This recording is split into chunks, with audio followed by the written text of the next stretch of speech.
Good evening, guys. Hope you're all doing well. And this will be just a short video. I know in the past, I believe I've gone over DC offset removal.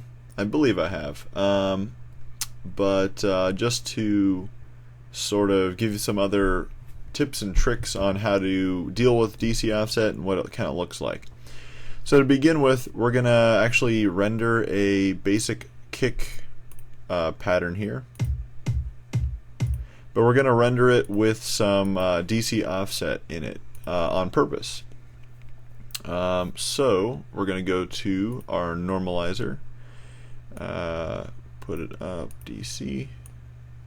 Let's go up to let's go all the way up to 26, a little bit less, a little bit more. There we go, that's good. Alright, we're going to render this pattern. Let's render as a wave. Make it easy to find.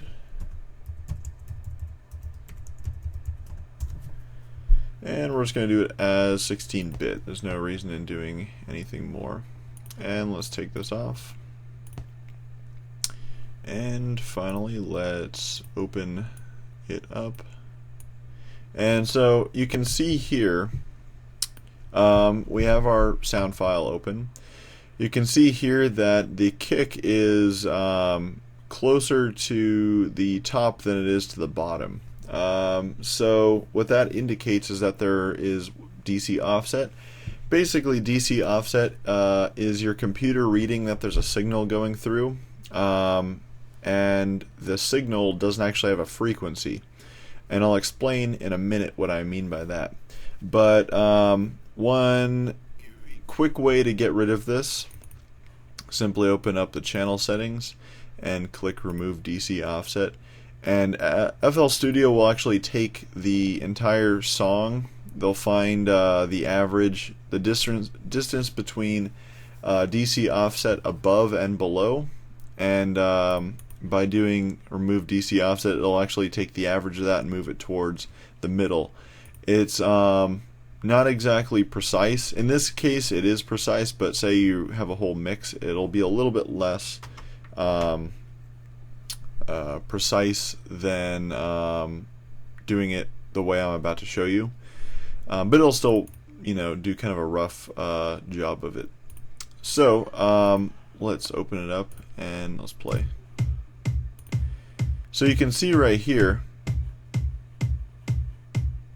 even though the kick has stopped playing, there's still a signal going on in between the kicks around -8 dB. And that's because of the DC offset. Again, it's because there's a signal going through, but there's no pitch to it. So DC offset typically resides at 0 hertz. Let me show you what this looks like. I'm just gonna get the denormal opener, denormals eliminator open. Oh, you can't really see it there. Let's get it parametric EQ2.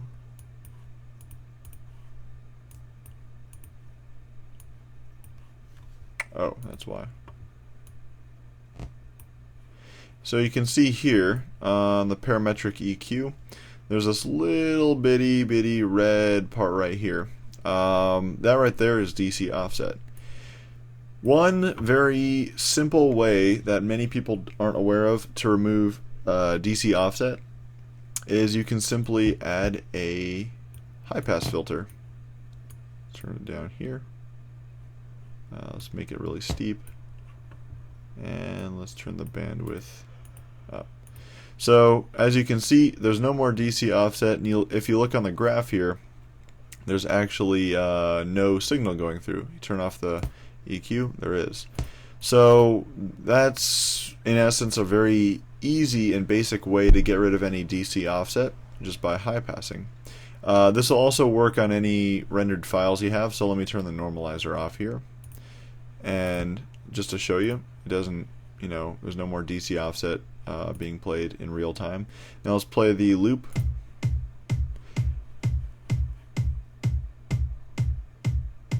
And you can still hear there's a little bit of a click at the beginning. It's just a little bit of sound that's going through that is offset. And that's that transient that kind of kicks up here somewhere. But for the most part, it keeps going down after each kick. So it more or less has eliminated the DC offset. Very nice, right? Another way to eliminate DC offset is Fruity Center. All Fruity Center does is basically something similar to our high pass filter. It gets rid of the DC offset in real time. Let me demonstrate. So that's what that looks like. You can also use Maximizer DC filter. This one I have found in my experience doesn't work quite as well, but in this case it works nonetheless. Let's turn it off, I'll show you. And the reason that DC offset is bad is because it eats up your dynamic range. It kicks up the signal, reads that there's a signal being sent through even though there isn't. So let's try this now. So that simply removing DC offset in this case seems to have the best effect of removing the DC offset, but again with more complex material like mixdowns, masters, all that good stuff, it might not work quite as well. But to keep things short, that's DC offset in just about 6 or 7 minutes. And that's how you remove it, and that's why you remove it. And generally it's caused by, I don't know, microphones not being plugged in correctly, poorly coded plugins. It could be a whole list of things, but it doesn't typically happen, but it will from time to time kind of creep in. And you'll notice on if you have Ozone 5, this little meter right here actually monitors DC offset. Anytime it moves up or down, it means that there's a little bit of DC offset going on. Let's take this off. I'll demonstrate here.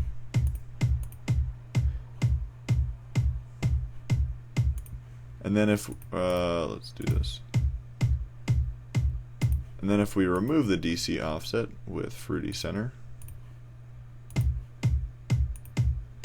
you can see it's just barely. And then if we do this, it'll be fixed altogether. So you can kind of see there, that's DC offset. If you have any questions, again, feel free to leave a comment with your question. I will be happy to answer your question. Thanks for watching, and also again, check out my music. I'll leave all the links, as always, to my stuff in the description. So thanks again.